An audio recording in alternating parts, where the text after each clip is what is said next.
ఇంకొకటి కూడా చెప్తాను, నువ్వు విడిచిపెట్టకపోతే దేవుడేం చూస్తా ఊరుకోడు, వదిలిపోయేటట్టు చేస్తాడు. ఆడదాకా తెచ్చుకోవాలి. దేవునికి స్తోత్రం. నీ పిచ్చి వాళ్ళ పిచ్చి మొత్తం పిచ్చి వదిలిస్తాడు. ఎందుకంటే పని ఉంది నీతో. మరి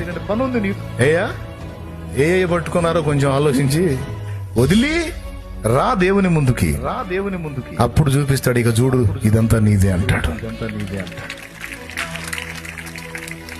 ఇంతకీ నీకేది పట్టుకుందో కూడా నీకు తెలియదు. కొంతమందికి అది కూడా తెలియచావదు. నేను అన్ని బాగానే ఉన్నాను, ఏం పట్టుకుందో నాకు అర్థం కాదు. దేవుని ముందుకు రా, ఆ తర్వాతనే చూడగలవు దేవుని కార్యాలు. ఆ తర్వాతనే చూడగలవు. పరిశీలించుకో, నిన్ను నువ్వు పునః ప్రతిష్ఠించుకో, దేవునికి అందుబాటులోకి వెళ్ళు, విశ్వాసంతో అడుగులు వేయి.